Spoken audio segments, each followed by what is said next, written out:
Here's a photograph of a card that I took a little while ago and did a little bit of manipulation work on it in Photoshop. You'll find this in the Assets folder. It's called carcity.jpg.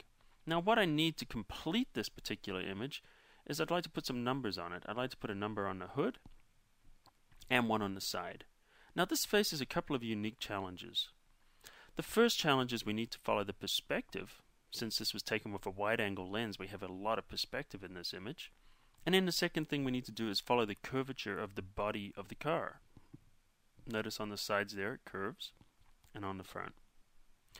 Now this is going to teach you how to apply type to irregular shaped objects.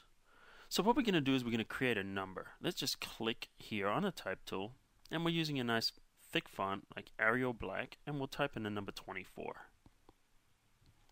You can use any font you want for this. I like this particular font. And we're also going to use white. So we're just going to click to apply it. We just basically click on any other tool to apply our type. What we're going to do is we're just going to duplicate it really quick just by clicking and dragging into the new layer icon. And that will duplicate the layer. There we go. Now double click exactly on the type, and we can rename this one to side, and then we'll rename this one to front. Now we'll hide the side because we're going to start working with the front. So let's just click and drag it into position. What we need to do now is we need to adjust this. We need to distort it. Now the level of distortion and adjustment we need, we can't do it to a type layer. So we need to convert it to pixels by rasterizing it. So we'll just go over our text and right click and choose rasterize type. Now we're ready to begin. Let's start our free transform just by holding Control T. That would be Command T on the Mac. And then you'll see these bounding boxes with the arrow around it. This tells us we're in free transform mode. If I was to click and drag right now, it would rotate this type, but we don't want to do that. So we'll move the mouse inside the area. Here we go, inside. And notice we have this arrow. So we'll right click. And it'll be Control click on Mac, and we're going to choose Distort. Now what Distort does is it allows us to move each corner independently. And this enables us to distort the appearance of the type. So what we're going to do is we're going to start from this point here. And then we're going to go here, and we want to just get something that follows. Right now we're worried about following the exact angle here of the grill at the front. Maybe widen it a little bit. There we go. And then we're going to distort the back. Now just make a note too that when you create this type, notice I made it just a little bit bigger than what I needed. The reason is because we can scale it down without losing any quality. If we attempt to scale it up once it's been rasterized, we're going to get pixelization and it won't look good. So now let's just drag this corner down. And then finally drag down the fourth corner. And notice as we do that, our type is now lying at the right angle along the hood.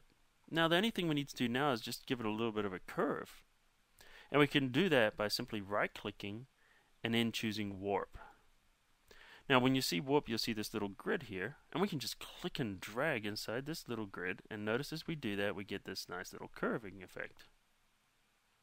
And the same thing over here, and we'll just bring up the middles just a little bit. And if the corner moves, we can just correct that. Now let's just hit enter to apply it.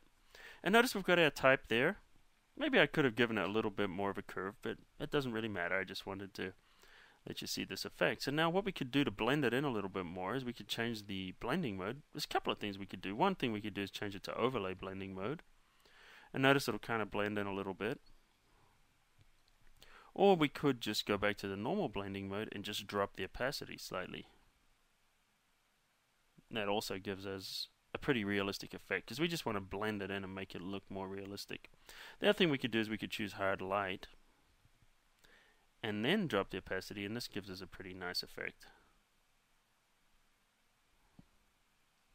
So that's the numbers on the hood. Notice it's very subtle, but it looks a lot more realistic than having these bright blatant numbers plastered on it.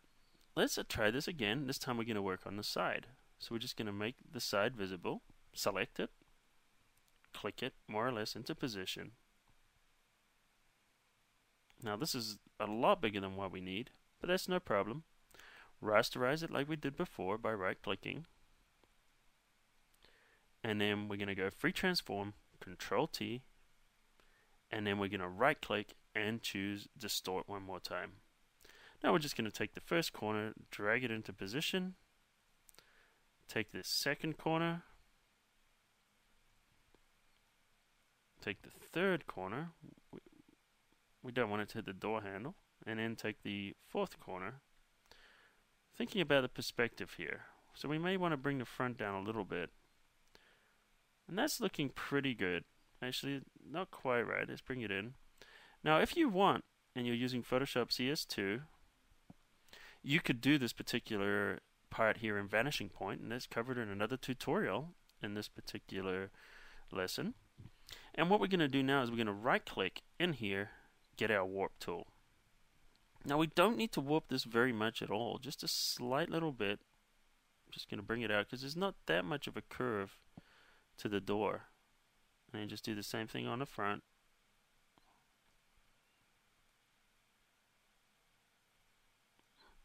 And then you can see there on the grid we've got a little bit of a curve, and then we're just going to hit enter to apply, and notice that that type's looking pretty good. Now we'll just change that to overlay blending mode, and if you want a little more color, what we can do is we can just duplicate this, and notice that the two colors in the overlay mode will kind of give us that effect.